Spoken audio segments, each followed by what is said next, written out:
ሰዋሰው ቅምሻ ከሰዋሰው መተግበሪያና ዩቲዩብ ቻናል የተገኙ ቁም ነገሮች የሚቀርቡበት ሰዋሰው ቅምሻ ዘወትር እሁድ በዚህ ሰዓት።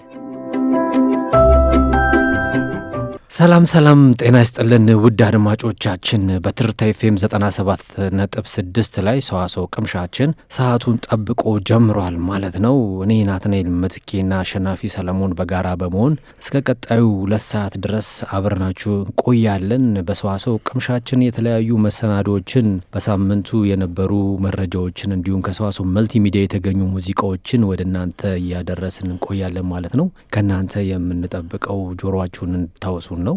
አሺ እንዲሰነበት ጆሮአችሁ እንድታወሱ ነው። ጥሩ አገላለጽ ነው። እናትዬ እንደምን አላችሁ?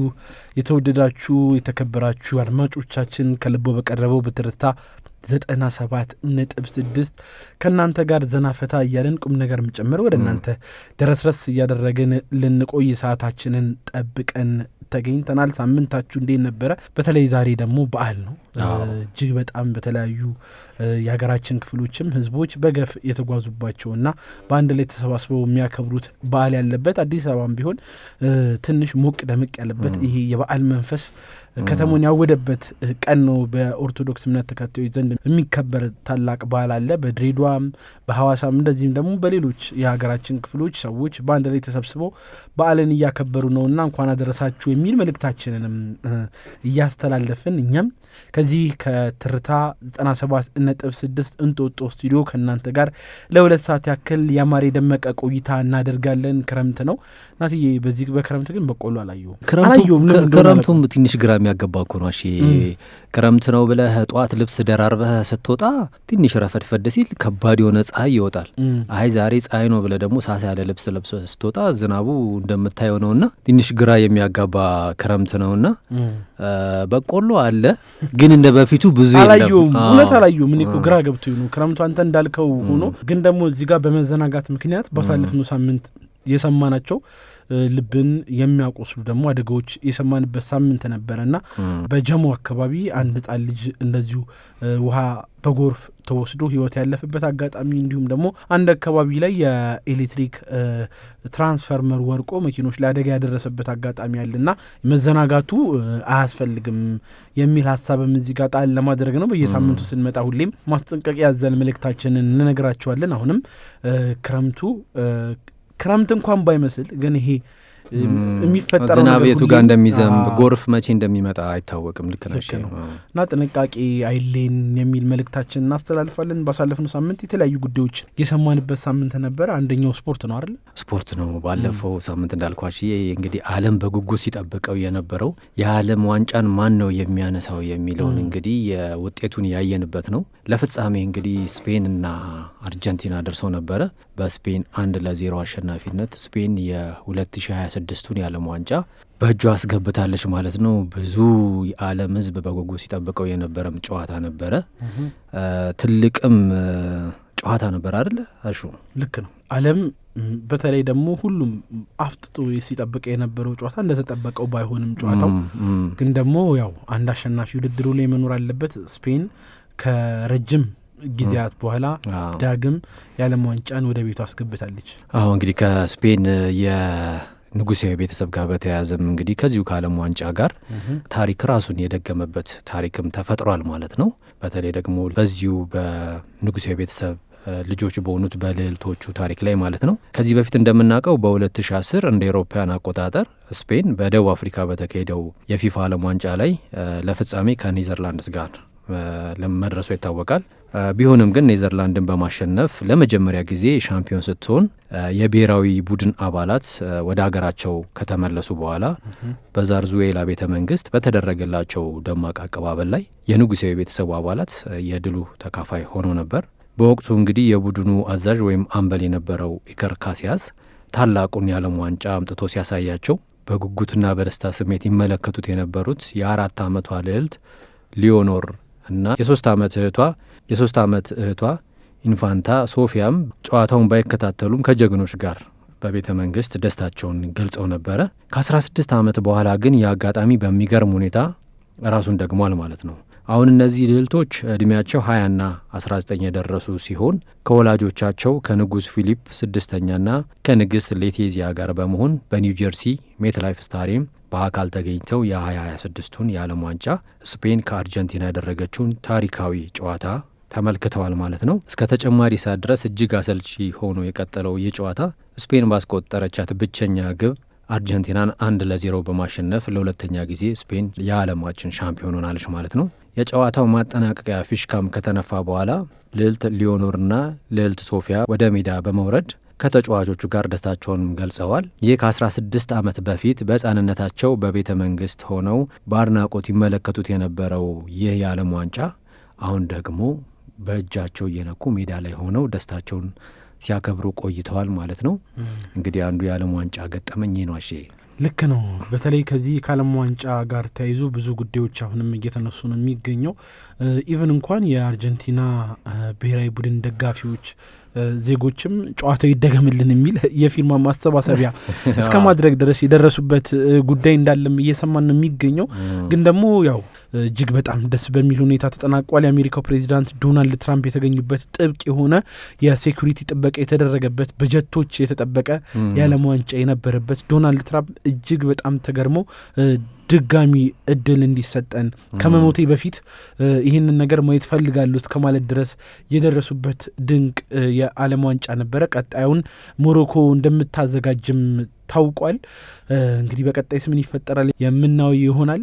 ሁለቱ የዓለም ሀያላን የነበሩት በእግር ኳሱ ሁሌም ሰዎች የሚከራከሩባቸው ሮናልዶና ሜሲን ምናልባት ለመጨረሻ ጊዜ ያየንበት ሊሆን የሚችል ምክንያቱም አይታወቅምና ቀጣይ ዓመት የመምጣታቸው ነገር አይመጡምም ይመጣሉም ብሎ ለማለት እርግጥ ስላልሆነ ግን ምናልባት ይሄ ግን በብዙዎች ዘንድ የመገናኛ ብዙሃን ሳይቀሩ ምናልባት የመጨረሻቸው ሊሆን ይችላል የተባለለት የዓለም ዋንጫ ነውና በዚህ ሳምንት ከሰማናቸው ጉዳዮች መካከል በዋነኝነት እነዚህ ነበሩ። ከዚህ በማስቀጠል ግን በሳምንቱ ምን አዳዲስ ነገሮች ነበሩ የሚለው መሰናዷችንን ሳንነካ ቆንጆ የሙዚቃ ፋታ ወስደን እንመጣለን። የሰዋሰው ቅምሻ መነሻችን የሆነው የሰዋሰው ፖድካስት ኔትወርክ የተገኙ የተለያዩ ቁም ነገሮች፣ ስፖርት፣ ታሪክ፣ ከዓለም ገጾች፣ ሕግና የሕግ ነክ ጉዳዮች እንዲሁም ደግሞ ራስን ስለማሻሻል ስለ ቤተሰብ በጣም ብዙ ቁም ነገር የምታገኙባቸው ብዙ ነገር የምትወስዱባቸው የተለያዩ ጉዳዮችን የሚያነሳ የዩቲዩብ ቻናል አለ። ቻናላችንን ሰብስክራይብ በማድረግ ቤተሰባችን እንድትሆኑ እንጠይቃለን። ከዚህ ከሰዋሰው ቅምሻ የምንጋብዛችሁ ሙዚቃም እንኳን ከሰዋሰው መልቲሚዲያ የተገኘ ሙዚቃዎቹን ከአፕ ስቶር ከፕሌይ ስቶር ላይ የሰዋሰው አፕ ሚውዚክን መተግበሪያ እየወረዳችሁ ከዓለም ዙሪያ ያሉ ጣዕም ያላችሁ ሙዚቃም ማዳመጥ ትችላላችሁ። የሰዋሰው መልቲሚዲያ የዩቲዩብ ቻናላችንም ሰብስክራይብ በማድረግ የተለያዩ ከሰዋሰው ጋር የተሰሩ ሙዚቃዎችን እንድታዳምጡ እንጋብዛለን። እኛ እዚህ እንጦጦ ስቱዲዮ እንጠብቃችኋለን።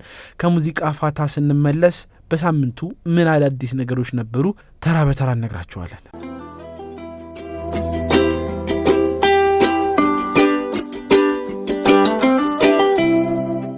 ተመለስን። ውድ አድማጮቻችን ሰዋሰው ቅምሻችን እንደቀጠለ ነው። አሁን ደግሞ ሰዓቱ በሳምንቱ የነበሩ ኩነቶችን ወደ እናንተ የምናደርስበት ነውና ብዙ አዳዲስ ነገሮች በዚህ ሳምንት ተከስተዋል። አሽዬ እጅ ከምን ዛሬ በአስገራሚ ነገር ነው የምንጀምረው። ባሳለፍነው ሳምንት ኢትዮጵያ እየመከረች ነው። በተለይ ከተለያዩ ክልሎች የመጡ ተወካዮች በሀገሪቱ የምክክር ጉባኤ ላይ እየተሳተፉ እንደሚገኙ በተለያዩ የመገናኛ ብዙኃን ስትሰሙ ቆይታችኋል። ታዲያ ከዚህ ጋር ተይዞ እንግዲህ ይህንን ጉባኤ ለመሳተፍ ለመካፈል የመጡ እናቶች በዚሁ አጋጣሚም ልጆቻቸውን እዚህ ወልዷቸው ስማቸውን በአንዳንዶቹን ምክክር አንዳንዶቹን ኮሚሽን የሚል ስም ያወጡበት አጋጣሚ ተፈጥሯል። ባሳለፍነው ሳምንት እንግዲህ በምክክሩ ላይ በመሳተፍ ላይ የነበረች የጋምቤላ ክልል ተወካያ ወንድ ልጅ በሰላም ተገላግላ ስሙን ምክክር ማለቷ በብዙዎች ዘንድ ሲነገር ነበረ። ታዲያ ከቤኒሻንጉል ጉሙዝ ክልል ደግሞ ኡራ ወረዳ የመጣች ሌላኛዋ የምክክሩ ተሳታፊ ወይዘሮ ሀዳ አልማዲ በተመሳሳይ ወንድ ልጅ በሰላም ትገላገላለች ስሙንም ኮሚሽን ማለቷን የተነገረው እና የመውለጃ ጊዜ እየደረሰ መሆኑን ባውቅም ለኢትዮጵያ አብሮነት ለጋራ ለሀገራችንም ለጋራ ሰላምና ዘላቂ ነገር በሚመከርበት ጉዳይ ላይ አልቀርም ብዬ ይህንን ጉባኤ ለመሳተፍ መጥቻለሁ። በዚህም ልጄን በሰላም ተገላግያለሁ። ታዲያ የልጄን ስም ኮሚሽን ብዬዋለሁ ስትል ተናግራለች። ልጁ ግን ሲያድግ እንግዲህ ስምን የሚያወጣው ቤተሰብ ነው። ስም ለማውጣት አንዳንዴ ልጅ ሆነ መብት የማይኖርህ እድሜ ላይ ሆነ ነው ወላጅ ስም የሚያወጣበትም ደግሞ የራሱ የተለያዩ ምክንያቶች ይኖረዋል። እንግዲህ ወላጅ የተሰማውን ስም አውጥቷል። ልጁ ሲጠይቅ እንግዲህ ማብራራት ይፈልጋል። እነዚህ ነገሮች ደግሞ ያው ወላጆች ያብራራሉ፣ ይናገራሉ፣ ያወጡበትንም ምክንያት ያስረዳሉ ብዬ አስባለሁ። ዘና የሚያደርግ መረጃ ነው። ምክክርና ኮሚሽን ተወልደዋል። ሌላው ወደ እኔ መረጃ ስንመጣ ብዙ ጊዜ እናወራዋለን የዚህ ሚዲያ ባለሙያዎች የአርት ባለሙያዎች የሚከበሩበት መንገድ ትንሽ እንደ ሀገርም ወደ ኋላ የቀረ ነው። ከወደቁ በኋላ ወይም ከተቸገሩ በኋላ ነው ሰው ተረባርቦ የሚመለከታቸው ወይም ከታመሙ በኋላ ነውና ነገር ግን ቀድሞውኑ በሰሩት ስራ ሊመሰገኑ እውቅና ሊሰጣቸው ይገባል እያለን እናወራለን። ከዚሁ ጋር በተያያዘ ከዚህ በፊት እንግዲህ ታላቁ የምንወደው ጋዜጠኛ ደረጃ ኃይሌ ትልቅ የክብርና የምስጋና ፕሮግራም ተደርጎለት ሲመሰገን ተመልክተናል። አሁን ደግሞ አንጋፋ የሚዲያ ባለሙያዎች የሆኑት አዲስ አለም አድጉና በሉ ተረፈ የምስጋናና የእውቅና መርሃ ግብር ተደርጎላቸዋል ማለት ነው። በኢትዮጵያ የሚዲያ ታሪክ ውስጥ የማይረሳ አሻራ ያኖሩት እነዚህ ሁለት አንጋፋ ባለሙያዎችን ለማክበር ትልቅ መርሃ ግብር ተካሂዶ ነበረ። በዚህም ዝግጅት የሁለቱም ባለሙያዎች አድናቂዎች፣ ወዳጆች፣ የሙያ አጋሮችና የሚዲያ ቤተሰቦችም ታድመውበታል። አዲስ አለም አድጉ እንግዲህ በኢትዮጵያ ቴሌቪዥን የትግረኛ ክፍል ውስጥ በኤዲተርነትና በጋዜጠኝነት በማገልገል ከ35 ዓመታት በላይ በሙያው ታማኝነትና ትጋት የሚታወቅ ባለሙያ መሆኑ ይታወቃል። በልው ተረፈ ደግሞ በኢትዮጵያ ሬዲዮ በሳይንስ ማህደር፣ ማንነት ሲፈተሽና ዝክረ ሰንበት በተሰኙ ፕሮግራሞች ላይ ከ30 ዓመታት በላይ በማገልገል ከሙያው በተጨማሪ ብዙ ወጣት ባለሙያዎችን በማብቃት የማይረሳ አሻራ ያኖርም አንጋፋ ጋዜጠኛ ነው። ሰውን በሕይወት ሳለ እናመስግን የሚለውን መሪ ያነገበው ይህ መሰናዶ እንግዲህ የሚዲያ ባለሙያዎች በሕይወታቸው ሳሉ ማክበር፣ በችግራቸው ጊዜ ከጎናቸው መቆምና ድጋፍን ማድረግ ዓላማው ያደረገ ነው። እንደዚህ አይነቱ የሙያ እውቅናና ድጋፍ በቀጣይም እንደሚጠናከር አዘጋጆቹም ገልጸዋል። ሁለቱም ባለሙያዎች ለሀገራቸው ለሙያቸው የተጣለባቸውን አደራ በብቃት የተወጡ ቢሆኑም በሕይወት ሳሉ ሊመሰገኑና ሊደገፉ እንደሚገቡም በማመን ለዚህ መርሃ ግብር ልዩ ኮሚቴ ተዋቅሮ ዝግጅቱን አስተባብሮ እንግዲህ የእውቅናና የምስጋና ሽልማት ተደርጓል ማለት ነው። ሁሌም ከዚህ በፊት እንደምንለው ሰው ሳያልፍ በፊት እንደዚህ አይነት የእውቅናና የምስጋና ሽልማት ሲሰጥ ይበል የሚያሰኝ የሚያስከብር ደስም የሚል ለሌሎች ለተተኪዎችም ደግሞ ተነሳሽነትን የሚጨምር ተግባር ነውና እኛም እንኳን ደስ አላችሁ የሚል መልእክታችንን ከዚህ ጋር አያይዘን ለማስተላለፍ እንወዳለን። ከሀገረ ኡጋንዳም የ120 ስልክ ሰዎችን የ120 ሰዎችን ስልክ ሸዋሸዋ ስላደረገው ግለሰብ ቀጠላለሁ። ይህ ደግሞ ምን ስልክ ቤት ሊከፍት ነው እንዴ? 3-4 የከፍት በጣም የሚያስገርም ቀንቶታል ማለት ነው። በኡጋንዳ በቀን 120 ስልኮችን የሰረቀው ግለሰብ ከስልኮቹ ጋር እንደተያዘ ነው የተሰማው። ታዲያ ስልኮቻችሁ የተሰረቀባችሁ ሰዎች ወደ ኡጋንዳ ፖሊስ ጣቢያ እየመጣችሁ ተቀበሉ ተብሏል። የሚገርመው ነገር የስልኮቹን ስክሪን እንኳን ምስላቸውን ስክሪን ሴቨራቸውን እንኳን ሳይቀይር እጅው ላይ ነው አብዛኞቹ ስልክ ያሉት። ይህን ሁሉ ስልክ ይዞ እሱም ስራ በዛበት እዚህ የጠፋበት ሰውም ይኸው ፎቶ ነው የሚፈልገው እያበራ ስልክ ነው ይላል። ያ ማለት የተሰረቀባቸው ሰዎች በቀላሉ ስክሪናቸውን ራሳቸውን ምስል ያደረጉ ሰዎች ስልካቸውን ማግኘት እንደሚችሉ ነው የተነገረው። ስለዚህም ለክፉም ለደጉም የስልካችሁን ስክሪን ሴቨር የራሳችሁ ታደርጉት የሚል ቀለል ያለ ቀል ቢጤም ሲዘዋወር ነው የተመለከት ነው። ህዝቡም በከፍተኛ ሁኔታ ወደ ፖሊስ ጣቢያ እየተመመ ነው ተብሏል። አንተ በጣም ምን አድርጓቸው ነው መተያሰው? በአንድ ቀን በጣም ከባድ ነው። በአንድ ቀን የሁሉ ሰው ስልክ መሰረቁ በራሱ አንደኛ የሱ የሌብነት ቴክኒክ በጣም የሚገርም ነው። ሁለተኛ የሁሉ ሰው በአንድ ቀን መሰረቁ አለመያዙ ራሱ በጣም ከባድ ነው። 121ኛውን ሲሞክር ነው ማለት የተያዘው ይሆናል። 130 ነው ዛሬ ይዤ የምገባው ብሎ አቀዶ ነው የወጣው ማለት ነው። አዎ እንዲሁ ጨዋታውን እናንሳ እንጂ የሌብነት ጉዳይ በእኛም ሀገር መልካቸውን እየለዋወጡ ሁሌም የሚመጡ ጉዳዮች ናቸው።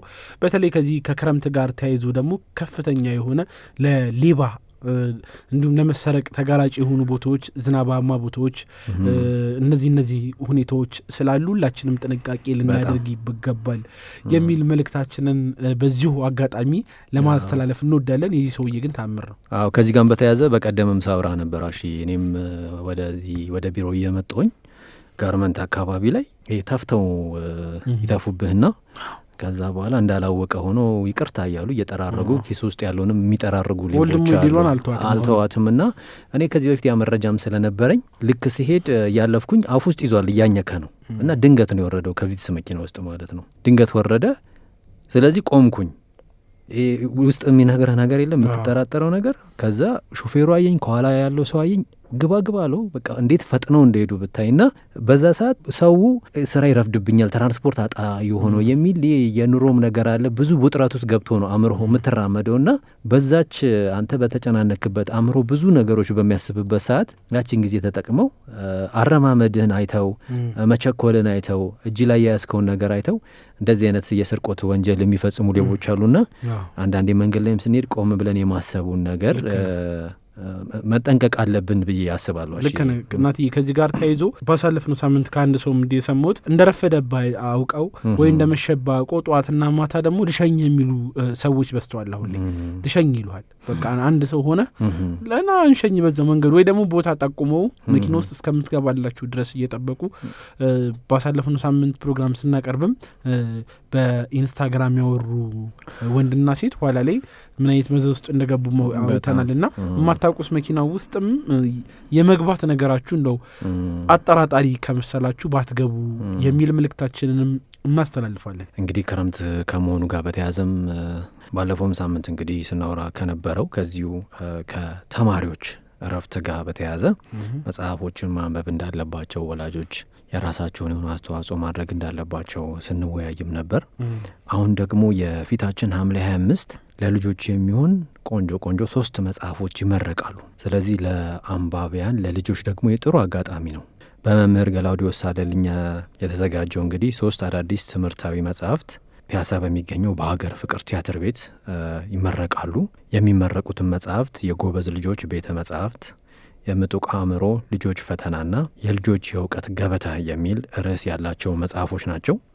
እነዚህ መጽሐፍት ሕጻናት የማሰብ ችሎታቸውን አጠቃላይ እውቀታቸውንና የማማር ፍላጎታቸውን እንዲያጎለብቱ በጥንቃቄ የተዘጋጀ ሲሆን ከሀገር ውስጥና ከውጭ ሀገር ያሉ ታላላቅ ሰዎችን ጠቅላላ እውቀቶችና አነቃቂ ትምህርቶችን በቀላል አቀራረብ የያዘ መጽሐፍ ነው።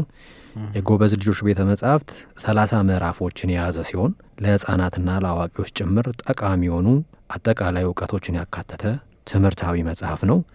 የምጡቅ አእምሮ ልጆች ፈተና የተሰኘው መጽሐፍ ደግሞ በ25 ምዕራፎች የተዋቀረ ሲሆን የሕፃናትን እውቀት የማሰብ ችሎታና የመማር ፍላጎትን ለማሳደግ የተዘጋጀ ነው። የልጆች የእውቀት ገበታ የተሰኘው መጽሐፍ ደግሞ 27 ምዕራፎችን የያዘ ሲሆን ይህ መጽሐፍ ልጆች አጠቃላይ እውቀታቸውን እንዲያሳድጉ የማሰብ ችሎታቸውን እንዲያጠናክሩና ለትምህርታቸው ጠንካራ መሰረት እንዲጥሉ በቀላልና ግልጽ አቀራረብ የተዘጋጀ መጽሐፍ ነው። እንግዲህ ሁላችንም ወላጆችም ልጆችም በዚህ የመጽሐፍ ምረቃ ስነ ስርዓት ላይ በመገኘት ደራሲው እንዲያበረታቱ እንዲሁም ደግሞ መጽሐፉን በመግዛት ለነገው ትውልድ የሚጠቅሙ መጽሐፎች ናቸውና ልጆች እንዲያነቡ የወላጆች መገኘት ያስፈልጋልና ወላጆችም እንድትገኙ ተጋብዛችኋል። መልካም። ለክረምቱ ይበል የሚያሰኝ ጉዳይ ነው። በዚህ ሳምንት ከኤአይ ጋር ተያይዞ በተለይ ደግሞ ከኦፕን ኤአይ ጋር ተያይዞ ብዙ አስደንጋጭ ጉዳዮች እየመጡ ነው። ይሄዚህ የሰው ሰራሽ አስተውሎት ከሰው ልጅ ቁጥጥር ውጪ ሰው ልጅ ቢሰራውም አንዳንዴ ደግሞ ከሰው ልጅ እያፈነገጠ ጉዳት እያደረሰ ጭምር የሚመጣበት አጋጣሚ እንደማይቀር ብዙ ጊዜ በፊልሞች የተመለከትነው ጉዳይ ነው አይደል እናትዬ? ከዚህ ቀደም ስንመለከታቸው የነበሩት ፊልሞች ፊውቸሪቲን የሚያሳዩ ናቸው። በዛ በፊውቸሪቲ በሚሰሩት ቴክኖሎጂ ውስጥ ግን አንዳንዴ ከቁጥጥር ውጭ ሆኖ አደጋዎች ሲከሰቱ የምንመለከትበት አጋጣሚ ሳይኖር አልቀረምና አሁን ይህ እውን ሆኖ መሬት ላይ ወርዶ እየተመለከትነው ነው የምንገኘው። በተለይ የዚህ የሰው ሰራሽ አስተውሎት ቴክኖሎጂው ከቁጥጥር ውጪ ሆኖ አጋጥሞ የማያውቅ ጥቃትን እንዳደረሰም ጭምር ነው የተሰማው። የኦፕን ኤአይ ዘመናዊ የሆኑት የነዚህ የሰው ሰራሽ አስተውሎት ሞዴሎች የደህንነት ፍተሻ እየተደረገ በነበረበት ወቅት ከቁጥጥር ውጪ በመሆናቸው አጋጥሞ የማያውቅ ባህሪ በማሳየት የበይነ መረብ ጥቃትን እንደፈጸሙም ጭምር ነው የተሰማው። አዎ ከባድ ነው በጣም እንዳልከው ነው። አንዳንዴ በሰው ልጆች ፈጠራ ተሰርተው በኋላ ላይ ደግሞ የሰው ልጆችን የሚያስቸግሩበት ሁኔታ እንደሚያጋጥም ብዙ ጊዜ እንመለከታለን። በተለይ ከዚህ ከቴክኖሎጂ ጋር በተያያዘ ደግሞ በጣም ጥንቃቄ የሚፈልጉ ከቁጥጥር ውጭ ሊሆኑ የሚችሉ ብዙ ነገሮች ሊፈጠሩ ይችላሉና ይባላልም እኮ ወደፊት አሁን የሰው ልጅ ከኤአይ ከሮቦቶች ጋር ነው ያለው ወዳጅነትም ጸብም የሚኖረው። ምክንያቱም በበጎ ጎኑ ከተጠቀምነውና ካስኬር ነው ለሰው ልጆች ብዙ የሚጠቅሙ ነገሮችን የሰው ልጆችን ሊያገዝ ሊረዳ የሚችሉ ብዙ ነገሮችን አለው። በሌላ ጎኑ ደግሞ የምንመለከተው ከሆነ ከስራ አንጻርም ስራ ከመያዝ አንጻርም የሰው ልጆችን ስራ እስከ መንጠቅ እንዲሁም ደግሞ ሌሎችም እንዳልከው እንደዚህ የሳይበር ጥቃቶችን የመፈጸም ሌሎችም የሰው ልጆችን ሊጎዱ የሚችሉ ነገሮችን ያደርጋልና በጣም እጅግ በጣም ጥንቃቄ የሚያስፈልገው ጉዳይ ነው። እሺ ልክ ነው። የቻት ጂፒቲ አምራች ኩባንያ የሰው ልጅ መመሪያ ከሰጠው በኋላ ብቻውን ሊሰራ የሚችል የኤአይ ስርዓት ቁጥጥር በሚደረግበት አካባቢ ፍተሻ እየተደረገለት ሳለ ድክመቶቹን በማግኘት ከሙከራ ገደቦቹ ማምለጥ ችሏል። ታዲያ ጥቃት የደረሰበት በዓለም ላይ ካሉት ትላልቅ የሰው ሰራሽ ሞዴሎች አምራት ከሆነው ሀጊንግ ፌስ ከተባለው የኮምፒውተር ስርዓቱ ውስጥ ዘልቀው መግባት እንደቻሉ ነው የተሰማው። ኦፕን ኤአይ ክስተቱ ከዚህ በፊት ታይቶ የማይታወቅ እንደሆነና የሀጊንግ ፌስ ጋር በመሆን ምርመራ እየተካሄደ እንዳለ ተነግሯል። የኩባንያው ኃላፊዎችም ይህ ሁሉ በራሱ መከሰቱ በጣም አስደንጋጭ መሆኑን ጭምር ነው የገለጹት። ታዲያ የዚህ የበይነ መረብ ደህንነት ተቋም ለተለያዩ መገናኛ ብዙኃን እንዳሉት ክስተቱ ተቋማት የራሳቸው መከላከያ ማጠናከር፣ የሳይበር ጥቃትን የመቋቋም አቅምንና እንደ ዋና ስራ ቅድሚያ መስጠት እንዳለባቸውም ጭምር ነው የገለጹት። የሚያሳዝነው እውነታ ግን ብዙ ድርጅቶች አሁንም በሰው ኃይል ብቻ እየተማመኑ ሲሆን ተገዳዳሪዎቻቸው ደግሞ ወደ ማሽን በፍጥነት እየተሸጋገሩ እንዳሉ ተነግሯል። ታዲያ የሳይበር ደህንነት አማካሪዎች ድርጅት የማዘመኑ ሂደት በሳይበር ደህንነት ውስጥ አሳሳቢ ጊዜ አሁን ላይ መሆኑን ጭምር ነው እየገለጹ የሚገኙት። ይህ በግልጽ የሚታይ አለመመጣጠንን ያጎላልን ብሏል። ታዲያ የጥቃት ኃይሎች ያልተገደቡ እንደሆኑ ምርጥ የመከላከያ መሳሪያዎችም አውዱን መረዳት የማይችሉ የጥበቃ መከላከያ ናቸውም ብሏል። ልክ እንደ ኦፕን ኤአይ አይነቶቹ ራሳቸውን ከሰው ልጅ ከሰጣቸው ታስክ ውጭ ሲፈጽሙ ማንም ሰው ኮንትሮል አያረገውም እና ብዙ ነገሮች ሊወድሙ ይችላሉ የሚል መልእክትም የተሰማበት አጀብ ያለበት ጉዳይ ነው። አዎ ያው ጥንቃቄ እንደሚያስፈልግ ነው መረጃ የሚያሳየዋችሁ። እንግዲህ የሚመለከታቸው አካሎች ይህንን ኤአይ ኦን ከመደረጉ ወይም ደግሞ ሰዎች መጠቀም ከመጀመራቸው በፊት አስፈላጊው የደህንነት ፍተሻ እንዲሁም ደግሞ ጥበቃ ሊደረግለት እንደሚገባ ነው የሚያሳየው። ካልሆነ ግን በሀገርም ላይ ትልቅ የሆነ ኪሳራና ጉዳት የሚያመጣ ነገር ስለሆነ ጥንቃቄ የሚፈልግ ነው። አድማጮቻችን ያላችሁት በትርታ ኤፍኤም 97.6 ላይ የሰዋሰው ቅምሻ ፕሮግራማችንን እያዳመጣችሁ ነው የምትገኙት። የሳምንቱ መረጃዎቻችን ይቀጥላሉ። አሁን ግን የሙዚቃ አፍታ ወስደን እንመለሳለን። ከሰዋሰው መልቲሚዲያ የተገኘ አንድ ቆንጆ ሙዚቃ እንገባበዛለን። እኛ ተመልሰን እንመጣለን። አብራችሁን ቆዩ።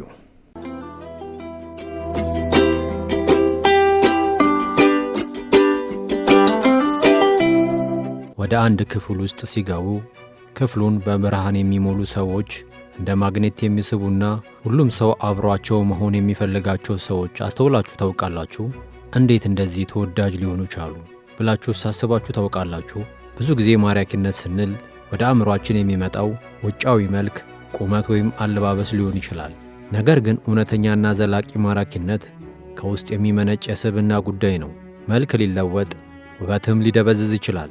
ማራኪ ስብዕና ግን ጊዜ በሄደ ቁጥር እያበራ የሚሄድ ጌጥ ነው።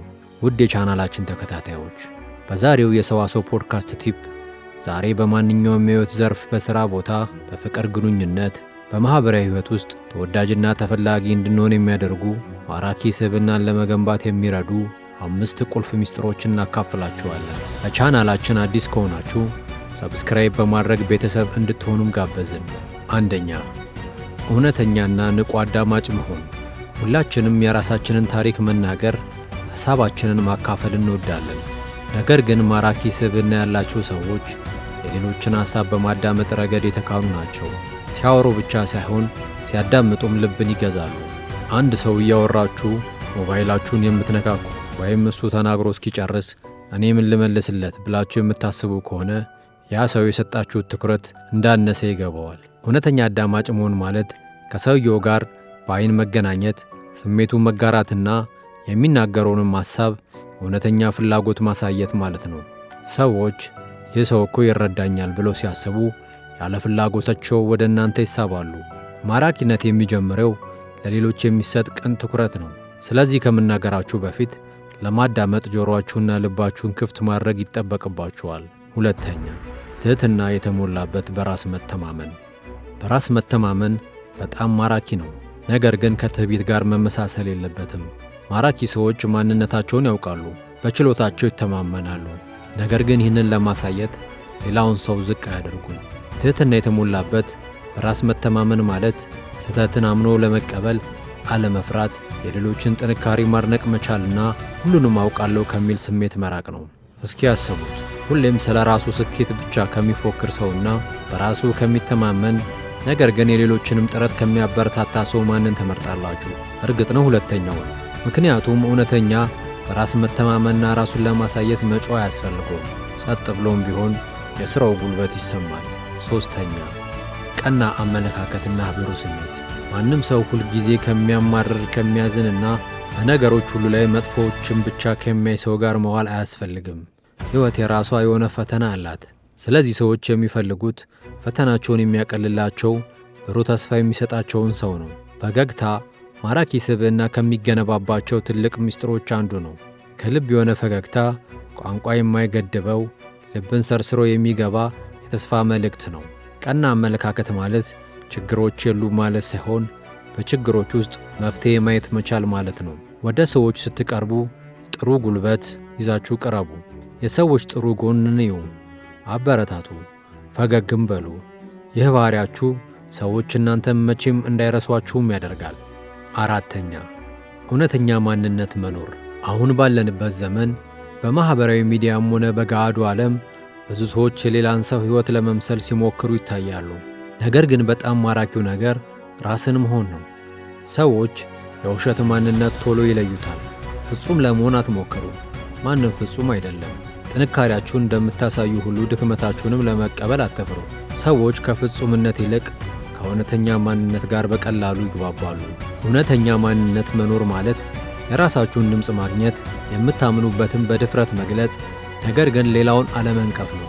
ራሱን የሚመስል ሰው ሁልጊዜም ቢሆን በሌሎች ዘንድ ልዩ ክብር አለው።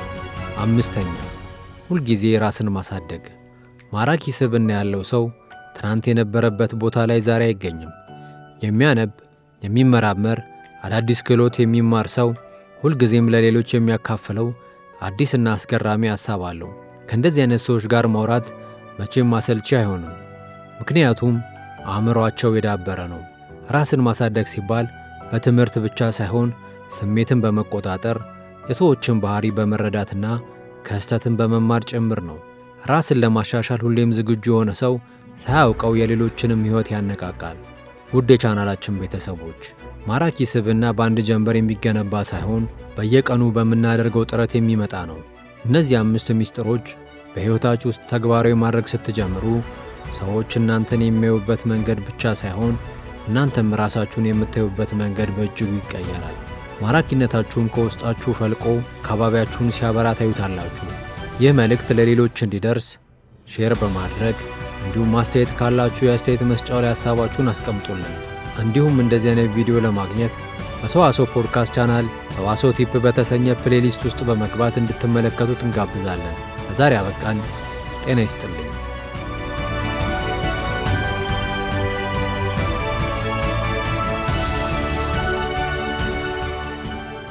ተመልሰን መጥተናል። ከልቡ በቀረበው በትርታ 97.6 ላይ ነው የምትገኙት። በስራ ቦታ፣ በትራንስፖርት፣ በቤት አረፍ ብላችሁ ከበዓል መልስም መታችሁ እያደመጣችሁም ስላላችሁ አድማጮቻችን እጅግ አድርገን እናመሰግናችኋለን። በሳምንቱ ምን አዳዲስ ነገሮች ነበሩ የሚለው ጉዳዮችን እያነሳሳን ነው። እንቀጥላለን። ናትዬ እጅ ከምን ሎተሪ ላይ እንዴት ናችሁ? ሎተሪ ተስፋ የቆረጥኩኝ አይደለ? ሎተሪ ምንድን ነው? አንዳንድ ሰው እድል አይደለም ሎተሪ አጋጣሚ ነው ይላል። አንዳንድ ሰው ደግሞ አይ ሎተሪ እድል ነው ይላል። እጄ ላይ ያለው መረጃ ግን 2 ጥንዶች ለሁለተኛ ጊዜ ሚሊዮነር ያደረጋቸው የሎተሪ እድል እንደገጠማቸው የሚያሳይ መረጃ ነው። እንግዲህ እነዚህ ጥንዶች ነዋሪነታቸው በእንግሊዝ አገር ነው። በዓለም አቀፍ ደረጃ እጅግ በጣም ያልተለመደና አነጋጋሪ የሆነ የእድል በርም ተከፍቶላቸዋል። የ49 ዓመቱ ሪቻርድ ዴቪስ እና የ43 ዓመቷ ፋዬ ስቲቨንሰን በእንግሊዝ ሎተሪ ታሪክ ውስጥ ለሁለተኛ ጊዜ ሚሊዮነር መሆን የቻሉ ጥንዶች ናቸው። እንደ ሲኤንኤን ዘገባ እንግዲህ ከጥንዶቹ የዚህ ሳምንት አሸናፊ የሆኑትን በተሰጣቸው የነጻ የእድል ቁጥር አማካኝነት ነው ተብሏል። ይህ ያልተጠበቀ አጋጣሚ ጥንዶቹ ለሁለተኛ ጊዜ የ1 ሚሊዮን ፓውንድ ባለ እድል አድርጓቸዋል ማለት ነው። በተመሳሳይ በፈረንጆቹ 2025 ላይ ደግሞ የ2 ሚሊዮን ፓውንድ አሸናፊ የነበሩ ጥንዶች ናቸው። ባለሙያዎቹም ይህንን እድል እጅግ አስገራሚ ብለውታል። ጥንዶቹ ለ2 ተከታታይ ጊዜያት ሚሊዮነር ለመሆን የነበራቸው እድል ሳይዘገይ ገጥሞላቸዋልም ይላል። ይህ በታሪክ እጅግ በጣም ጥቂት የሆነ የእድል በር የጥንዶቹን ሕይወት በከፍተኛ ሁኔታ መቀየሩም ተነግሯል። አሁን ላይ እንግዲህ መላው ዓለም ስለ እነዚህ ጥንዶችና ስላጋጠማቸው የማይታመን የእድል ጉዞ እየተነጋገረ ይገኛልና እድል ሲመጣ እንደዚህ ይምጣላሽ። ሎ ኦፍ አትራክሽን የሚለው ነገር እነሱ ጋር ሰራ እንዴ? ሰርቶ እውነት ነው እኮ አንዳንድ ላለው ይጨመርለታል። አንዳንዴ እድል ራሱ ፊቷን ወዳለው ታዞራለች። እጅግ በጣም ደስ የሚል ወደ ኋላ ላይ ከዚህ ከሎ ኦፍ አትራክሽን ጋር የስበት ህግ እንዴት ይሰራል የሚለውን አእምሮን የመግራት ጥበብም ጋር የተያዘ ጉዳይ ለአድማጮቻችን ጋበዝ እናደርጋቸዋለን። ግን ደግሞ በጣም የሚያስገርም ጉዳይና መረጃ ነው። የሚገርም አጋጣሚ ነው። ሌላው ወደ ሀገራችን መረጃ መለስ ስንል እንግዲህ አንጋፏ ድምፃዊት አልማዝ ተፈራ ከዚህ ዓለም በሞት ተለይታለች። አንጋፏ ድምፃዊት ሳጅን አልማዝ ተፈራ ከዚህ ዓለም በሞት መለየቷን እንግዲህ ባሳለፍነው ሳምንት ሲነገር የነበረ መረጃ ነው። ድምፃዊት አልማዝ ተፈራ ባደረባት ህመም በሕክምና ስትረዳ ቆይታ ነው እንግዲህ ሐምሌ 16 ቀን 2018 ዓ.ም ከዚህ ዓለም በሞት የተለየችው። ድምፃዊት አልማዝ በነገሌ ቦረና ተወልዳ ያደገች ሲሆን እድሜዋም ለትምህርት ሲደርስ በይርጋለም ከተማ የቀለም ትምህርቷን ተከታትላለች። ከዚያም በጅማ ፖሊስ ኦርኬስትራ ባንድ ከምስረታው ጀምሮ ለበርካታ ዓመታት በድምፃዊነት በግጥምና ዜማ ደራሲነት እንዲሁም በጃዝ ሙዚቃ ተጫዋችነት አገልግላለች። ከዚሁ ባንድ ጋርም በተለያዩ የኢትዮጵያ አካባቢዎች በመዘዋወር የሙዚቃ ስራዎቿን አቅርባለች። ድምፃዊቷ 3 የሙዚቃ አልበሞችን አሳትማ ለአድማጭ ያደረሰችም ሲሆን የመጀመሪያ አልበሟ በ1978 ዓመተ ምህረትም ለአድማጭ ጆሮ ደርሷል። በዚህ አልበሟ ላይ ጅማ ላይ ነው ቤቱ፣ አካል መውደድ፣ የፍቅር ጽጌሬዳና ሌሎች ተወዳጅ የሙዚቃ ስራዎችም ተካተውበታል። አልበሙ ጅማ ከተማ በሚገኝ መንዝ ሙዚቃ ቤት የታተመና ተወዳጅነትንም ያተረፈ ነበር። በ1982 ዓመተ ምህረት ደግሞ ሁለተኛ አልበሟን በዚሁ በመንዝ ሙዚቃ ቤት አሳትማ ለአድማጭም አድርሳለች። ይህም አልበም እንደ በኩር ስራዋ የተደመጠ ባይሆንም የብዙዎችን ጆሮ ያገኘ ስለመሆኑ ድምፃዊቷ በአንድ ወቅት ተናግራለች። በ1993 ዓመተ ምህረት ደግሞ ከጅማ ወደ አዲስ አበባ በማቅናት በፖሊስ ኦርኬስትራ ባንድ ውስጥ ማገልገል የቻለችው ድምፃዊቷ በዚህ ወቅትም 3ኛ የሙዚቃ አልበሟን በአፍሪካ ኤሌክትሮኒክስ ሙዚቃ ቤት አሳታሚና አከፋፋይ ለአድናቂዎቿም አድርሳ ነበረ። ድምፃዊት አልማዝ ከአልበሞቿ በተጨማሪ በተለያዩ ወቅቶች ተወዳጅ ነጠላ ዜማዎችን ተጫውታለች። በዜማና ግጥም ድርሰት ብቃትም ያላት መሆኗ ብዙዎች ይመሰክሩላታል። ሙዚቃዎቿ በራሷ ዜማና ግጥምም ደራሲነት ታዘጋጅ ነበር። በዚህም ከራሷም አልፋ የሂሩት በቀለን እንደ ንጋት፣ ጮራ፣ የባቄላ አበባና ቃል ኪዳን አክባሪ የተሰኙ ዘፈኖችና ግጥሞችን እንዲሁም ዜማዎችን ደርሳለች። የግጥምና ዜማ ደራሲዋ አርቲስት አልማዝ ተፈራ የ2 ሴት ልጆች እናት የነበረች ሲሆን የአንጋፏ ድምፃዊት አልማዝ ተፈራ ቀብር ስነ ስርዓትም በሐምሌ 10 ቀን ላይ ተፈጽሟል ማለት ነው። ለቤተሰቦቿ፣ ለዘመዶቿ እንዲሁም ደግሞ ለአድናቂዎቿ በሰዋሰው ቅምሻ ስም መጽናናትን እንመኛለን። እኛም ከልብ አዝናል። በሰዋሰው መልቲሚዲያ ስም መጽናናት እንመኛለን። ቆንጆ ቆንጆ በሳምንቱ የተከሰቱ አዳዲስ መረጃዎችን ወደ እናንተ አደራረስን። አሁን ደግሞ የሙዚቃ ፋታ ወስደን ስንመለስ ሎ ኦፍ አትራክሽን ወይም የስበት ህግ እንዴት ይሰራል የሚለውን ፕሮግራም ጋበዝ አድርገናችሁ ተመልሰን የምንገናኝ ነው የሚሆነው። እኛ ከዚህ እንጦጦ ስቱዲዮ እንጠብቃችኋለን። ተመልሰን እንገናኛለን።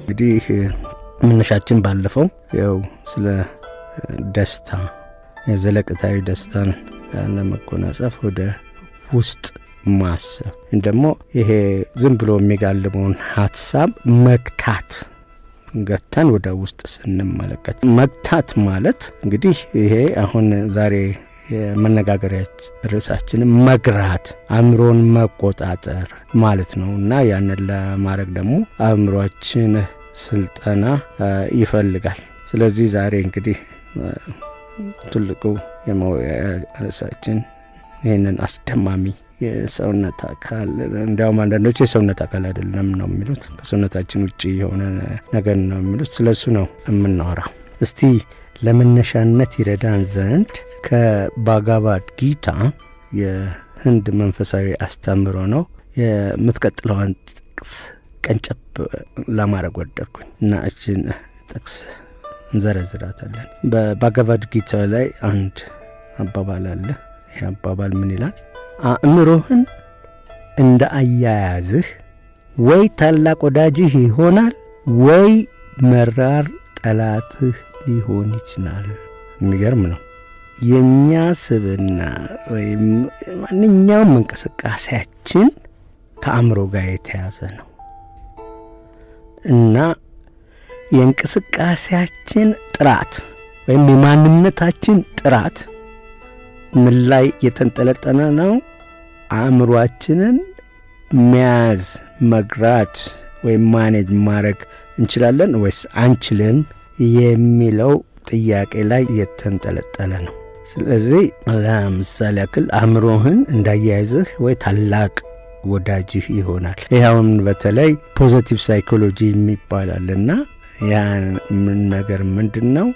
ዘ ሎው ኦፍ አትራክሽን ይባላል። ምንድነው? የስበት ህግ ነው የሚባለውና አንድን ጥሩ ነገር የምታስበው ከሆነ ያ ጥሩ ነገር ይሆንልሃል። ወይም ምንድነው? አንተነትህ ከሀሳብህ የሚመነጭ ነው የሚሉት። ወይም ደግሞ you are what you often think፣ አንተነትህ ከሀሳብህ የሚመነጭ ነው እና ሀሳብህ ገንቢ፣ ጥሩ፣ መልካም የመሳሰሉ ነገር ከሆኑ አንተም ከዛ ውጪ ልትሆን አትችልም። ድርጊትህም ከነኚህ ነገሮች ላይ የተመሰረተ ነው እና መልካም መልካም የምታስብ ጥሩ ጥሩ ድርጊቶችም እንደዛ ነውና ያ ነው ማለት ነው። የሰዎችን ድርጊት ታይተህ አእምሮን መረዳት ትችላለህና ስለዚህ በዚህ በፖዚቲቭ ሳይኮሎጂ ምንድነው መሆን የምትፈልገውን ነገር መሆን ይቻላል። ነገርየው ምንድነው? ሙሉ ለሙሉ የዚህ ሳይኪክ ኤነርጂህን የአእምሮ አቅምህን እዛ ላይ አድርግ። እዛ ላይ ስታደርግ ትስበዋለህ፣ ወደ አንተ ይመጣል። ይሄ ነው የስበት ህግ የሚባለው፣ ሎው ኦፍ አትራክሽን የሚባለው ይሄ ነውና እንግዲህ ይህንን ደግሞ ለማድረግ ምንድነው አእምሮህን መያዝ መቻል አለብህ። ባለፈው እንደተነጋገር ነው አእምሮችን በቀን ውስጥ በሺዎች ለመቁጠር ቢከብድም በሺዎች የሚቆጠሩ ሀሳቦች ይመላለሱበታል። ነገር ግን ከነኚህ ሀሳቦች ውስጥ አብዛኞቹ አፍራሽ ሀሳቦች ናቸው። ያንን ሀሳባችን ምንድነው ጤናማ ገንቢ ምናምን ከሆነ እኛም ሀሳባችን ገንቢ ከሆነ ድርጊታችንም እንደዚሁ ገንቢ ነው። ግን ምንድነው ያንን ገንቢና ጥሩ ሀሳብ በአእምሮ ለማምጣት አእምሮህን መቆጣጠር መቻል አለብህ እና አእምሮህን እንዳሳየኸው ነው እና አሁን ለምሳሌ ያክል የአእምሮ ኃይል የሚገርም ነው። በዚህ በሕክምናው ዘርፍ አንዳንድ ጊዜ እንደዚህ ከስነ ልቦና የሚመጣ ህመሞች አሉ። እውነተኛ አካላዊ ህመም ሳይሆን በስነ ልቦናችን እንታመማለን እና ለምሳሌ ያክል ወይ የልብ በሽተኛ እንሆናለን ወይም የጉበት በሽተኛ እንሆናለን ወይም የሆነ በሽተኛ እንሆናለን። በጭንቅላታችን ውስጥ አንድ አካልን አስበን የዛ በሽተኛ እንሆናለን እና አንዳንድ ምርመራዎች በሚደረጉበት ጊዜ ያ አካል በፍጹም ጤናማ ነው፣ በሽታ የሚባል ነገር የለውም። ግን እኛ ልቤን ያመኛል ወይም ሳምባ ያመኛል ብለን በቃ የልብ ወይም ሳምባ በሽተኛ ተሰቃይ ልንሆን እንችላለንና እንደዚህ አይነት በአካል የሌለ ግን በጭንቅላታችን ውስጥ ያለ በሽታ አለና በአካል የሌለን በጭንቅላት ውስጥ ያለን በሽታ ማከም የሚቻለው በጭንቅላት ነው። ይሄ በሕክምናው ዓለም ውስጥም በሰፊው የሚታወቅ ነው። ፕላሴቦ ኢፌክት ይባላል እና ምንድነው አንዳንድ ሰዎች የሆነ አካሌን አመመኝ ብለው በቃ ዋይ ይላሉ፣ ምን ይላሉ። ሐኪም ቤት ሲሄድ ያ በሽታ የለምና ያ ህመም አካላዊ ሳይሆን ስነ ልቦናዊ መሆኑን ሐኪሞች ሲረዱ ምንድነው የሚያደርጉት? ይሄ የውሸት ማለት አርቲፊሻል የሆነ የውሸት መድኃኒቶች ይሰጣሉ። ለምሳሌ ያክል ካፕሱል ከሆነ ውስጡ ምንም ነገር የሌለው ካፕሱል ይሰጡታል እና ያንን ካፕሱል የሚወስድበት ጊዜ ምንድነው ሰውየው ይፈወሳል። ያ የፈወሰው መድኃኒቱ ሳይሆን አእምሮው ነው። ይሄን አይነት መድኃኒት ወሰድኩ ብሎ አእምሮው ያንን አካል እንዲፈውስ ያደርጋልና ይሄ ፕላሴቦ ኢፌክት የሚባል ነው። ይሄ አንዱም የአእምሮአችን ኃይል ምን ያክል እንደሆነ የሚያሳይ ነውና አእምሮአችን ከፍተኛ ኃይል ነው ያለው፣ የሚገርም አቅም ነው ያለውና ስለዚህ ዋናው ያንን አቅም ለመጠቀም ግን አእምሮአችንን ኃይል ለመጠቀም ግን አእምሮአችንን መግራት መጋለብ መቆጣጠር የመቻል የግድ ይላል። ከዛ ውጪ አእምሮአችን እሱ ነው የፈለገውን ነገር የሚያደርገው እና ስለዚህ ይሄን ነገር ነው ርዕሳችን። አእምሮን መቆጣጠር የሚችል ኃይል አለን። እንዲያውም ብዙ ጊዜ አሁን አንዳንድ ሰዎች ጋር እንዲሁ ጨዋታ ስጫወት ምናምን በሐሳብ ልም ብለው ሲሄዱ ተመለስ ምናምን ነው። ምንም መልሰላ ሐሳብ ውስጥ ነኝ፣ ምን ሐሳቡን እኮ ወድጄ ያመጣሁት አይደለም ይላሉና ያ ምንድነው ለነኚህ ሰዎች ሐሳብን መቆጣጠር የሚለው ሐሳብ ራሱ ባዕድ ነው። እንዴት ነው ሐሳብን መቆጣጠር የሚቻለው? ይቻላል። ከሐሳብ በላይ የሆነ ኃይል አለ።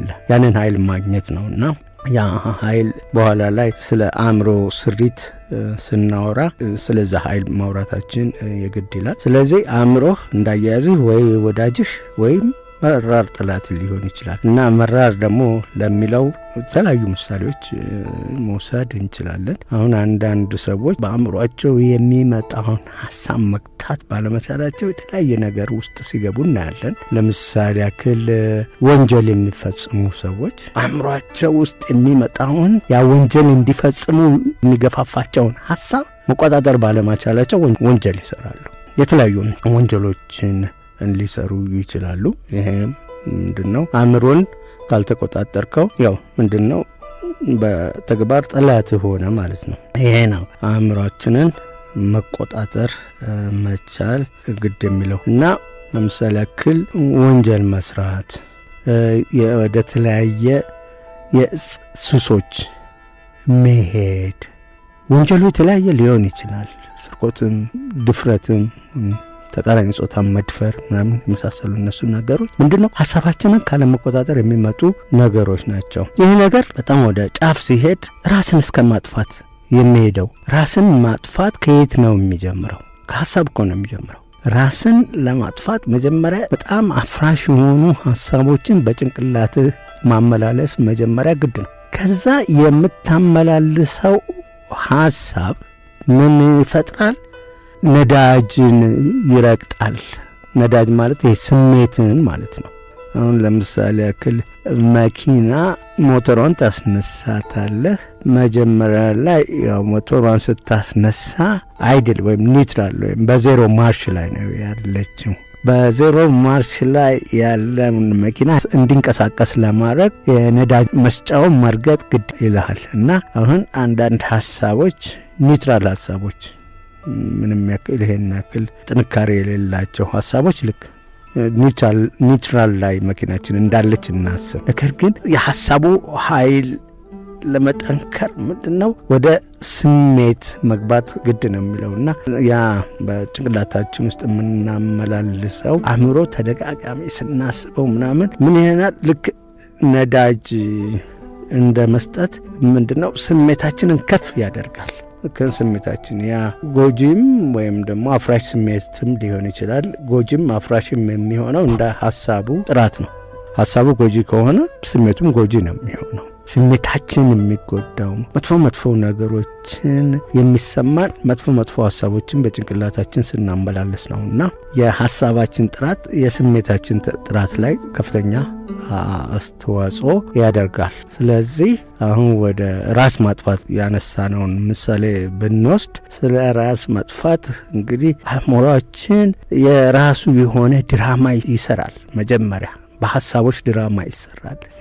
ለእኔ ህይወት እንዲህ ናት፣ መፈጠር የሌለብኝ ነኝ፣ ከዚች ዓለም ላይ መጥፋት አለብኝ ምናምን የሚለውን ድራማ መጀመሪያ በጭንቅላት ውስጥ ካመላለሰ በኋላ ያ ድራማ እየገሰፈ ሲመጣ ልክ ስሜትን በጣም እያጫረ መጣ። እዚህ ላይ ምንድነው ነዳጅ እየረገጥክ መጣ ማለት ነው። እና በጣም ከፍተኛ ነዳጅ ስትሰጠው ምንድነው ወደ ያንን ሀሳብ ወደ ተግባር ተከናውነዋለህ እና ራስን ማጥፋት ሊሆን ይችላል። ያንን ራስን የምታጠፋው በመጀመሪያ ጭንቅላት ውስጥ በሰራኸው ድራማ ነው፣ ራስ ማጥፋት መገለጫ። ስለዚህ ያ ምንድነው አእምሮን ከመቆጣጠርና ከመግራት ጋር የተያዘ ነው። አእምሯችንን የሚመጣውን ሀሳብ ማጥራት፣ መግራት፣ መቆጣጠር ካልቻልን እስከዛ አይነት ደረጃ ይደርሳል። ራስንም ማጥፋት ሊሆን ይችላል፣ ሌሎችንም ማጥፋት ሊሆን ይችላል። የተለያዩ ወንጀሎች መስራት የሚጀምረው ሀሳባችን ላይ ተነስተን ነው። ስለዚህ የምናስበው ሀሳብ ምንድን ነው? ሀሳብን መያዝ ወይም መግታት ይቻላል ወይ? እንዲሁ በአንዳንድ ደግሞ ተራ መገለጫዎች ላይ ለምሳሌ ያክል አካባቢያችን የሆነ አነቃቂ ነገር ይፈጥራል። ከአካባቢያችን የሆነ አነቃቂ ነገር ስቲሙላይ የምንለው ነገር እናደርጋለንና ያ ስቲሙላይ የምንለው የድርጊቱ የአንድ ነገር መነሻ መንስኤ አለ። ያ መንስኤ ወደ ሀሳባችን ይመጣል። ከዛ ሀሳባችን የራሱ የሆነ ትንተና ይሰጣል። ከዛ ወደ ድርጊት እንሄዳለን። ስለዚህ ድርጊቶችን ስናይ ምንድነው መነሻው? መንስኤ አለ፣ ስቲሙላይ የምንለው ነው። ከዛ ሀሳብ አለ። ያ መንስኤ ጭንቅላታችን ውስጥ የሆነ ሀሳብ ፈጥሮ ያመላልሳል። ሀሳባችን ስሜትን ይፈጥራል። ስሜታችን ደግሞ ወደ ድርጊት ይሄዳል ማለት ነው። ስሜት ነዳጅ ነው እና አሁን ለምሳሌ ያክል ምግብ እንውሰድ። አእምሮ ክሽን ብሎ የመጣ ምግብ እሱን እንደ መነሻ እንውሰደው እና ያንን ምግብ ስናይ አእምሯችን የሆነ ነገር ያመላልሳል። ያ አእምሯችን ያመላለሰው ወደ ስሜት እንትን ይላል።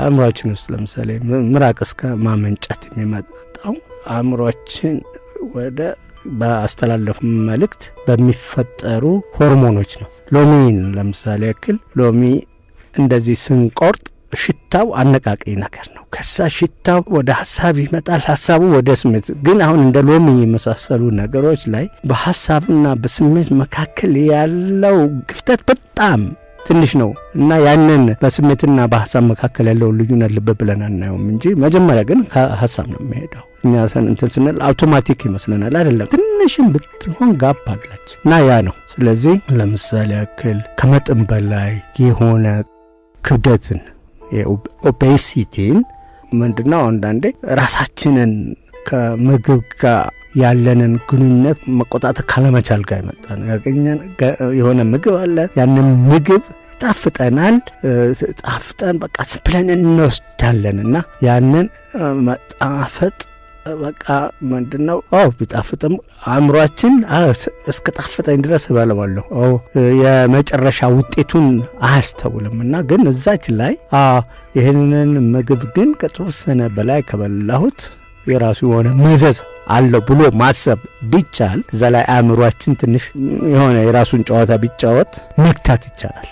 እንዲያውም በአንዳንድ ሃይማኖቶች ለምሳሌ በእስልምና ነቢያችን ምንድን ነው የሚሉት? ምግብ እየበላህ እስክትጠግብ አትቆይ፣ ሳትጠግብ ያንን ምግብ መተውን ተለማመድ፣ እያሰኘህ ማቆምን ተለማመድ። ያንን ስታደርግ ምንድን ነው? አእምሮህን እየገራው ነው ማለት ነው። አእምሮህን እየገታው ማለት ነው። ምግቡ ይጣፍጣል፣ አዎ። ነገር ግን ከምግቡ ባሻገር የሚመጣውን በኋላ የመጨረሻውን ውጤት አስበው እና ስለዚህ አቁመው፣ ቢያምርህም አቁመው። እንደዛ በማድረግ ነው ራስህን ልትቆጣጠር የምትችለው። ይህንን ስል አንድ የስነ ልቦና ኤክስፐሪመንት አስታወሰኝ። ምንድነው ያ ስነ ልቦና? ለብዙ ዓመታት የተካሄደ የስነ ልቦና ምርምር ነው እና ምንድነው ያደረጉት? እነኚህ የሆኑትን ልጆች ናቸው፣ ምናልባት አላቅም፣ በ7 በ8 ዓመታት እድሜ የሚገኙ ልጆች ናቸው። አሁን በእርግጠኝነት ባላስታውሰውም የእድሜ ክልላቸውን ምን አደረጓቸው? ጣፋጭ ኬክ፣ ብሉኝ ብሉኝ የሚል ኬክ ሰጧቸው በክፍል ውስጥ። ይህንን ኬክ ከሰጧቸው በኋላ ምናረጉ? ይህንን ኬክ እኛ እስክንመጣ ድረስ እንዳትበሉ ብለው ትእዛዝ ሰጧቸው። ያንን ያደረጉ ሰዎች ከአካባቢው ራቁና ቆይተው መጡና ትግስት አስጨራሽ የሆነ ቆይታ ነበር ቆይታቸው።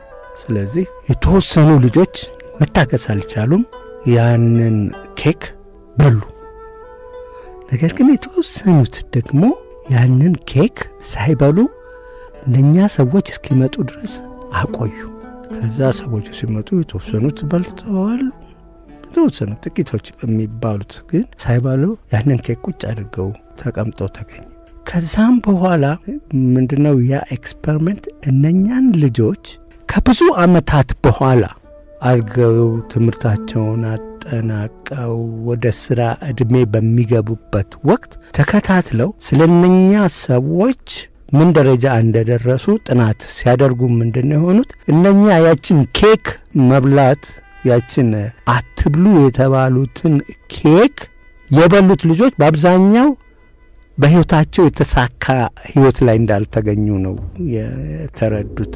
በተደረገው ጥናት እንደተባለው እነኛ ሰዎች እዚህ ቦታ ይደርሳሉ ወይም ደግሞ ስኬታማ ናቸው የሚባል ቦታ አልደረሱም።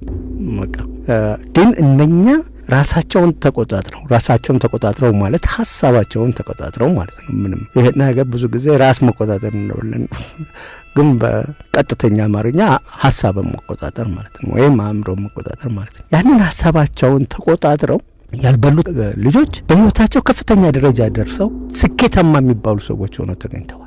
እና ምናልባት እዚህ ላይ ይሄ ምርምር የሚያነሳው ጥያቄ አለ።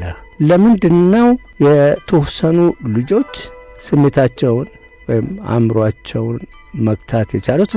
ለምን ሌሎቹ መግታት አልቻሉ? ይሄ ራሱን የቻለ ጥያቄ ነው። አንዳንዱ ምናልባት ስልጠና ከዚህ በፊት እነኛ ልጆች በዛ ዕድሜ ስለ አእምሮ ስልጠና ላይሰጣቸው ይችላልና ከስልጠና ላይመጣ ይችላል። ምናልባት ይሄ ከጄኔቲክ የሚባለው ጋር ሊያያዝ ይችላል።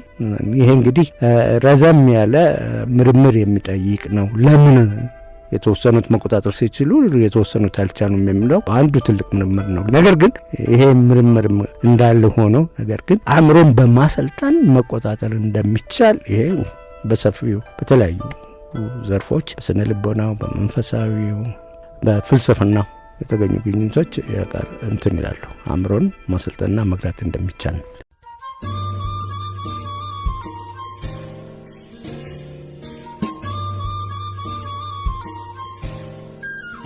ተመለስን። ውድ አድማጮቻችን በሰዋሰው ቅምሻ ፕሮግራማችን ላይ የተለያዩ መሰናዶችን ወደ እናንተ እያደረስን እንገኛለን። ከሰዋሰው መልቲሚዲያ የተገኘ ቆንጆ ሙዚቃ ተገባበዝን። እንዲሁም ደግሞ ከሰዋሰው ፖድካስቶች ኔትወርክ የተገኘ ከስበት ሕግ ጋር በተያያዘ ጥሩ መረጃ፣ ጥሩ አስተማሪ የሆነ ፕሮግራም ወደ እናንተ አደረስን። አሁን ደግሞ ድንቃ ድንቅን ወደ እናንተ የምናደርስበት ሰዓት ነው። አሹ እንግዲህ በሳምንቱ ተፍ ተፍ ብሎ ያዘጋጀልን የድንቃ ድንቅ ፕሮግራም ይኖራል። አሺ እጅገምን መልካም። በዚህ ሳምንት ብዙዎችን ካወዛገቡ በማህበራዊ ሚዲያ ከተለቀቁ የመገናኛ ብዙሃንም ከሰሯቸው ጉዳዮች መካከል በሩሲያ አንድ የቧንቧ ስራ ኩባንያ የመጸዳጃ ቤት ውሃ የመጠጣት ውድድር ማዘጋጀቱ ውዝግብ አስነስቷል። የሚገርም ነው እባክህ። በሩሲያ ነገሩ ሁሌም በጣም እኔ ራሱ ያልጠበቁት መረጃ ነውና ጉዳዩ እንዲህ ነው። በሩሲያ በስታቭሮፖል የሚገኝ አንድ የቧንቧ ስራ ኩባንያ በቅርቡ ጌም ኦፍ ትሮንስ በሚል ያልተለመደ ውድድር ምክንያት በኢንተርኔት ላይ ከፍተኛ መነጋገሪያ ሆኖ ነበር። በዚህ ውድድር ታዲያ ተሳታፊዎች አዲስ ከሆኑ የመጸዳጃ ቤት መቀመጫዎች ውስጥ ትላልቅ የመምጠጫ ቱቦችን በመጠቀም አልኮል ያላዘ ግን ደግሞ ጋዝ ያለው መጠጥ እንዲጠጡ ይጠበቅባቸው ነበር። ነገሩ አዲስ ነው ግን በጣም ታዲያ መጠጡን በፍጥነት የጨረሰውም አሸናፊ ተብሎ ይለያል። ታዲያ በዚህ ከተማ በሚገኝ የዶሚክስ መደብር ውስጥ የተካሄደው ይህ ያልተለመደ ውድድር በርካታ ተሳታፊዎች የ100,000 ሩብል ወይንም ደግሞ የ1276 የአሜሪካ ዶላር ሽልማትን ለማግኘት ሲሉ ከመጸዳጃ ቤት ጉድጓድ ሳህን ውስጥ በከፍተኛ ፍጥነት እንዲጠጡ የሚያስገድዳቸው ነበር።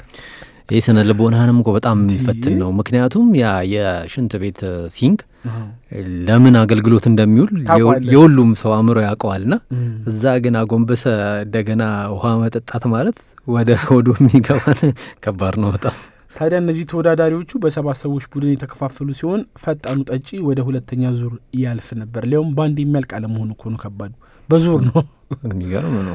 የውድድሩ ሁለተኛ ምዕራፍ ከቀዳሚው ዙር ያለፉት 7 አሸናፊዎች በተዘጋጀው የዚህ የመጸዳጃ ቤት መቀመጫ ላይ በተቻለ መጠን ረጅም ጊዜ መቀመጥ ነበረባቸው። በመጨረሻ መቀመጥ የቻለው ሰው የዚህን ያልተለመደ ውድድር አሸናፊ ተብሎ ታውጆ ነበረ። በብዙዎች ዘንድ ግን ቁጣም አስነስቷል፣ ውዝግብም አስነስቷል። አዎ ትንሽ አወዛጋቢ ነው እንዳልከው ነው። ማለት ያልተጠበቀ ነገር ሆኖ ስታየው ትንሽ የሚረብሹ ነገሮች አሉ። ምክንያቱም የሽንት ቤት ሲንክ ለምን አገልግሎት እንደሚውል ለምን እንደተሰራ በሁላችንም አእምሮ ውስጥ የሚታወቅ ነገር አለው። እንደገና ደግሞ ከዛ ጎንበስ ብለህ እየጠጣህ መወዳደር አፍን ራሱ ወደዛ ማስጠጋት የሚፈጥረው ትልቅ የስነ ልቦና ጫና አለውና እኔ ግን በውጭ ዓለም የሚደረጉ የተለያዩ ውድድሮች በጣም ነው የሚያስገርሙኝ የሚፈጥሩበት መንገድ ራሱ ማለት ነው። አሁን የህጻናቶች በዳዴ የሚሄዱ ህጻናቶች ውድድር ራሱ አለ ማለት ለወላጆች የሚሰጠው ነገር አለ። አሁን የኔ ልጅ እንደዛ ሲወዳደር ባየው የሚፈጥርልኝ ደስታ አለና ውድድሩን የሚፈጥሩበት መንገድ በጣም ነው የሚገርመውና የኛው ውድድር ትንሽ ከባድ ቢሆንም ልፈልጌ ነው። በጣም አስደናቂ የሆነ መረጃ ነው አሹ ያቀበልከን፣ እናመሰግናለን። አድማጮቻችን ሰዋሰው ቅምሻችን እንግዲህ እንዲህ ያለ ሰዓቱን አጠናቆ እዚህ ላይ ደርሷል። አሁን መለያየታችን ግድ ሆነና ልንለያይ ነው። እኔ ናትናኤል መትኬና አሸናፊ ሰለሞን በጋራ በመሆን ሰዋሰው ቅምሻን ስንመራ ቆየን። ነገር ግን የትርታ ኤፍኤም 97.6 ፕሮግራሞች ይቀጥላሉ። እናንተ ትርታ እንድትከታተሉ እንጋብዛለን። እኔና ሹ ግን ከወዲሁ እንሰናበታችኋለን። መልካም ሳምንት።